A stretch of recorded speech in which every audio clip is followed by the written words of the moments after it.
Welcome back, builders. In today's video we're taking a look at a couple of random bike phone mounts. Why do I call them random?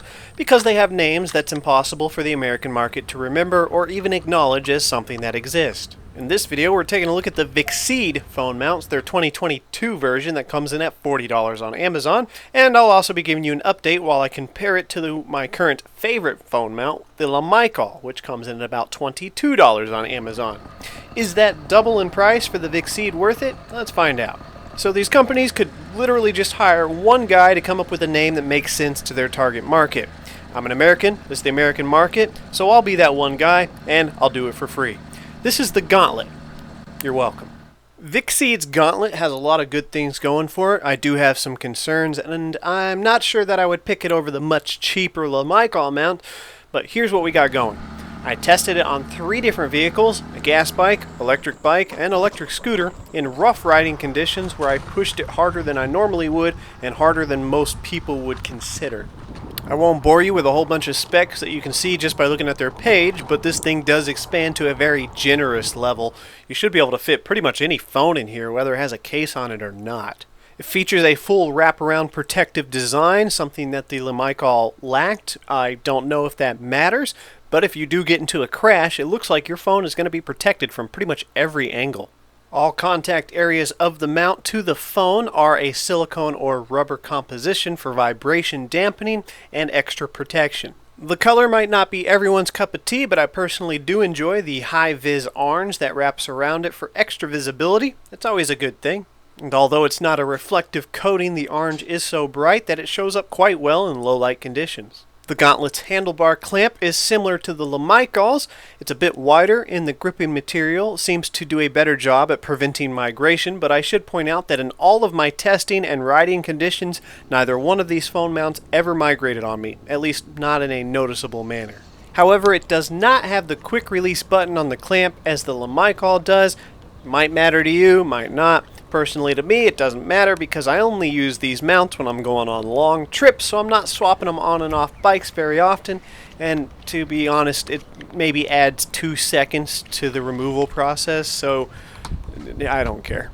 The clamp to mount interface is a cup and ball style. I do like these for their simplicity, amount of adjustment, and the fact that there's no mounting hardware to rattle loose or break off except for the ball mount itself, which is probably the weakest point of these style of mounts.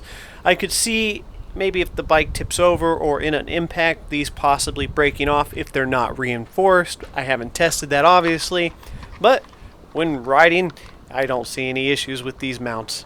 Personally, my OCD kicks in a little too strong and I clamp down hard on these mounts, both on the handlebar clamp and the cup and ball interface. Something I don't recommend doing, but for what it's worth, they've shown no signs of fatigue for me. But I would recommend, just snug them down pretty good. They're probably not going to migrate, and even if they do, that's stress taken away from the mount itself.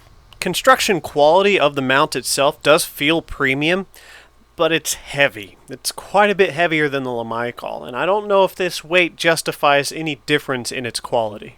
Despite its build quality, feel, and extra weight, it rattles quite a lot when you don't have a phone inside of it. This is a bit of an odd situation where I won't knock a point off the review because it rattles. It actually led me to coming up with a creative idea that I should have been doing for a long time with my extra phone mounts when I'm not using them for my phone.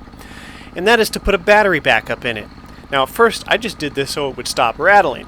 But then I found out, hey, now I've always got a battery backup on the bike in case I need it. So, there's that. Pro tip, put a battery backup in your phone mount when you're not using it. Just one less thing to forget.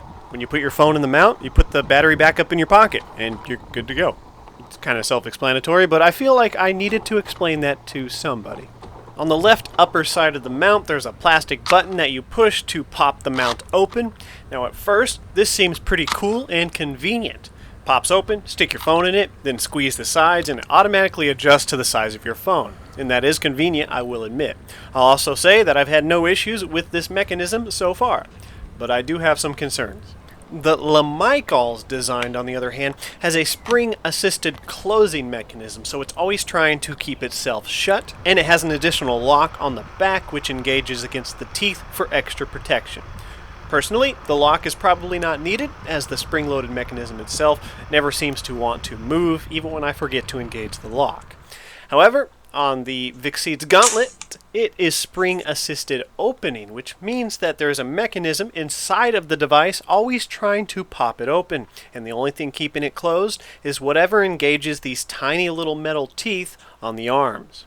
I foresee this being an issue as these teeth or the internal mechanism that engages the teeth could start to wear down over time and you won't even realize it, and then when you hit a hard bump, it pops open and your phone goes flying out. I'm not saying that it will, I'm just saying that I prefer the designs which assist in closing the device as opposed to the gauntlet which assist in opening the device. Now, if you're not worried about that and you want maximum convenience, I will say that Vicseed's gauntlet is more convenient. It's a little bit faster and easier to put your phone in it and adjust it as it is the Lamicall. However, it's still very quick with the Lamicalls, as you just pull your phone down or push it up into the mount and let go.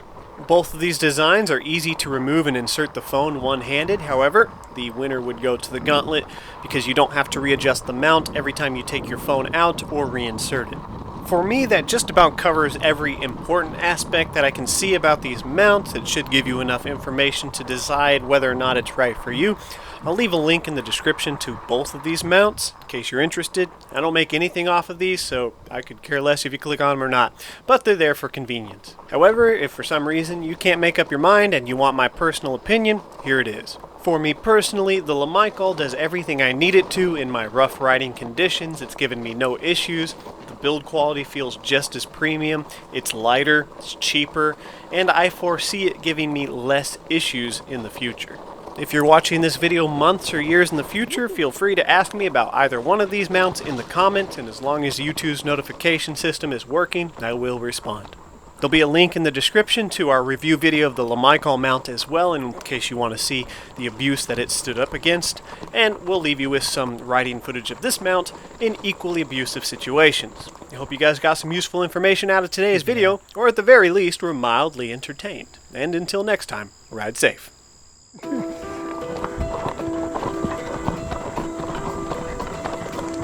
Alright, yeah. We ain't using no seat, that's for sure.